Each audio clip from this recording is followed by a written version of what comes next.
بسم اللہ الرحمن الرحیم۔ قرآن مجید میں بہت سی سابقہ اقوام کے حالات بیان کیے گئے ہیں تاکہ امت محمدیہ صلی اللہ علیہ وسلم کو عروج و زوال کا قانون فطرت معلوم ہو سکے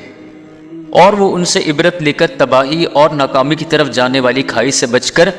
ترقی اور کامیابی کی شاہراہ پر گامزن ہو جائے۔ ان اقوام میں سے یہود کا ذکر خاص طور پر اور بار بار کیا گیا ہے۔ علماء اسلام نے اس کی کئی وجوہات بیان فرمائی ہیں۔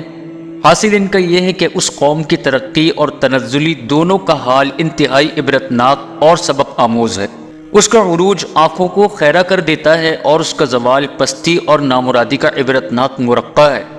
جب اس قوم کے بڑے اللہ تعالیٰ کے فرما بردار تھے تو ان پر اللہ تعالیٰ نے دنیاوی اور اخروی انعامات کی باران رحمت برسائی اور انہیں نبوت و بادشاہت جیسی اعلیٰ ترین روحانی و مادی نعمتوں سے مالا مال فرمایا اور اس وقت کی تمام اقوام عالم پر انہیں فوقیت عطا فرمائی۔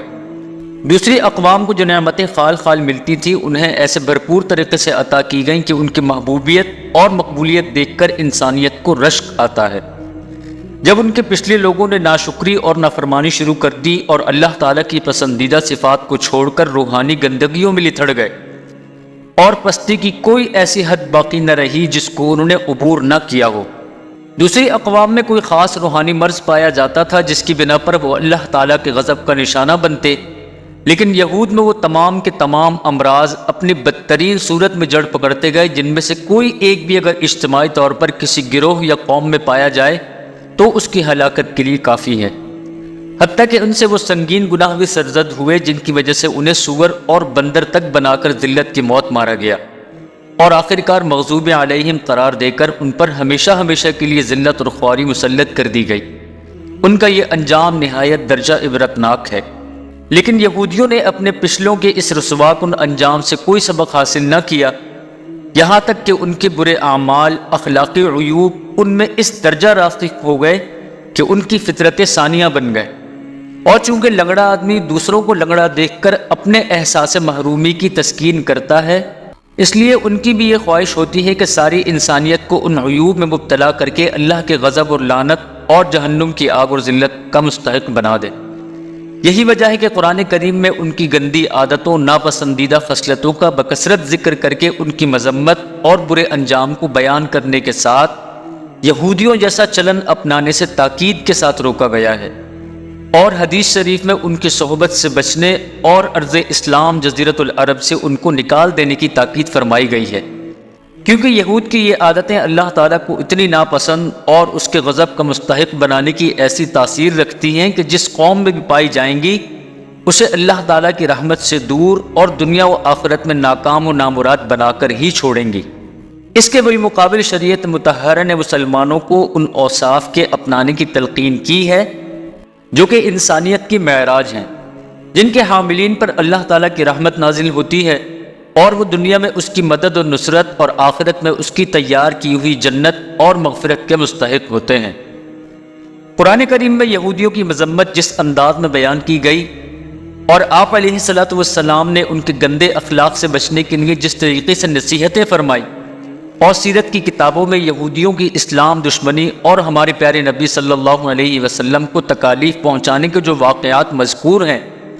ان کو پڑھ کر تو یہ ہونا چاہیے تھا کہ مسلمان اس مردود اور راندہ درگاہ اور قابل نفرت قوم کی عادتوں سے کوسوں دور بھاگتے، مگر یہودیت سراپا فتنہ ہے، سراسر دجل ہے، اول تا آخر فریب ہی فریب ہے۔ اس قوم نے اپنے ماہرانہ پروپیگنڈے سے فضا پیدا کر دی ہے اور ساری دنیا کو تو چھوڑیے، ان کے پلے تو کچھ ہے ہی نہیں۔ مسلمان تک جن کو وحی الہی اور سنت نبوی کی سچی تعلیمات اور صحابہ کرام و تابعین اور اولیاء اللہ جیسے قابل فخر اسلاف نصیب ہیں، اور جنہیں یہودیوں کی نقالی اور ان جیسی خرابیوں سے خود کو آلودہ ہونے سے بچنے کی سخت تاکید کی گئی تھی، وہ بھی ان سے پھٹکارے ہوئے یہودیوں کو مبغوض و ملعون سمجھ کر سنت نبوی اور سیرت صحابہ سے چمٹے رہنے کے بجائے ان کے طور طریقوں کو اچھا اور قابل تقلید جاننے لگے ہیں۔ ان کے غلاظت بھرے عادت و اطوار اور نوست سے اٹے ہوئے صورت و لباس کو اپنا کر اپنے پاک نبی اور قابل فخر اسلاف کے بابرکت طریقوں سے روگردانی کر رہے ہیں۔ ان حالات میں سخت ضرورت ہے کہ قرآن کریم اور صحیح احادیث شریفہ کی روشنی میں یہودیوں کی تاریخی ذلت اور رذالت کو اجاگر کر کے مسلمانوں بلکہ دیگر اقوام عالم کے سامنے بھی ان کی اخلاقی باختگی اور سفلہ پن کو باور کرایا جائے، تاکہ خلق خدا کے ذہن ان کی مرعوبیت سے آزاد ہو کر اور ان کی تہذیب پر لعنت بھیج کر ان کے خلاف جد و جہد کے لیے تیار ہو جائیں، اور ان قدسی نفوس حضرات کے اوصاف اپنے اندر پیدا کریں جو سچے مسیح موعود حضرت سیدنا عیسیٰ علیہ السلام کی کمان میں یہودیوں کے دجال اعظم سے جہاد کر کے اسے اس کی پلید قوم سمیت نابود کر دیں گے۔ یہودیت کے خلاف جد و جہد سے مراد اپنے نظام حیات، نظام حکومت، نظام معیشت، اپنے ماحول و معاشرے کو یہودیت کے اثرات سے پاک کرنے کی محنت ہے، اور اس جد و جہد سے مراد اس عظیم الشان مارکے کے لیے قتال فی سبیل اللہ کی تربیت اور تیاری ہے جو جلد یا بدیر ہمارے یا ہمارے آنے والی نسل اور یہودیوں کے درمیان برپا ہوگا۔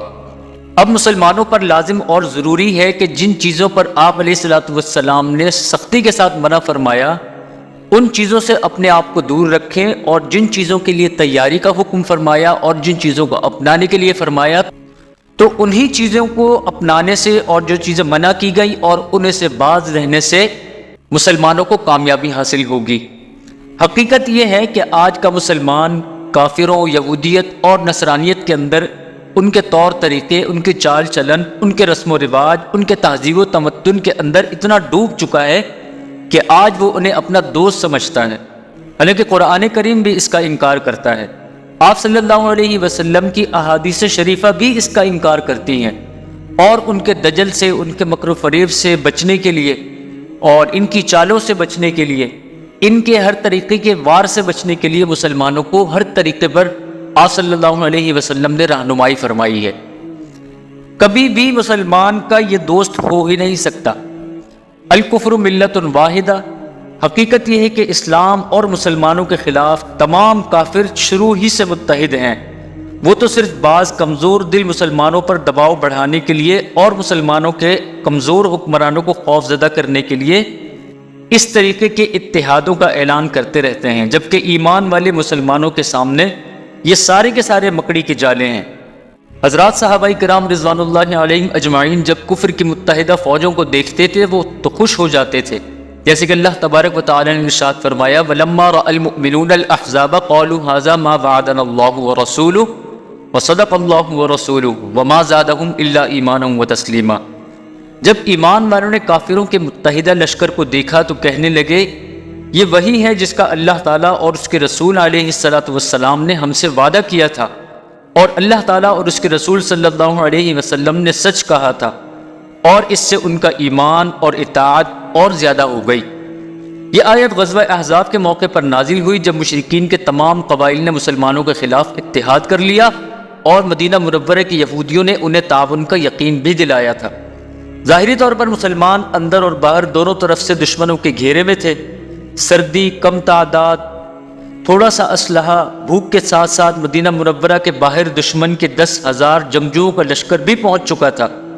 اور مدینہ منورہ کے اندر یہودی اپنے مضبوط قلعوں میں مسلح ہو کر حملہ کرنے کی طاق میں تھے۔ یہ سب کچھ دیکھ کر حضرات صحابہ کرام بالکل بھی نہیں گھبرائے، بلکہ ان کی اطاعت شعاری کا جذبہ اور اللہ اور اس کے رسول صلی اللہ علیہ وسلم کے وعدوں پر یقین اور زیادہ بڑھ گیا، اور وہ میدان میں ڈٹے رہے۔ بالآخر بیرونی اور اندرونی دونوں دشمنوں کو شکست ہوئی اور فتح نے مسلمانوں کے قدم چھوئے۔ آج مسلمانوں کو بھی کافروں کے اسلحے اور ان کی فوجی مہارت سے ڈرایا جاتا ہے۔ یہ کوئی نیا ہتھ کنڈا نہیں ہے۔ حضرات صحابہ کرام کو بھی اس طرح کی خوف زدہ کرنے کی کوشش کی گئی، مگر حضرات صحابہ کرام کا ایمان اس طرح کی خبروں اور افواہوں کو سن کر اور زیادہ بڑھ جاتا تھا۔ قرآن مجید اس کی بھی گواہی دیتا ہے الذین قال لهم الناس ان الناس قد جمعوا لكم فاخشوهم فزادهم ایمانا وقالوا حسبنا اللہ ونعم الوکیل۔ اور جب لوگوں نے ان سے آ کر کہا کہ کفار نے تمہارے لیے تو بہت بڑا لشکر جمع کر لیا ہے، بہت سارا سامان جمع کر لیا ہے،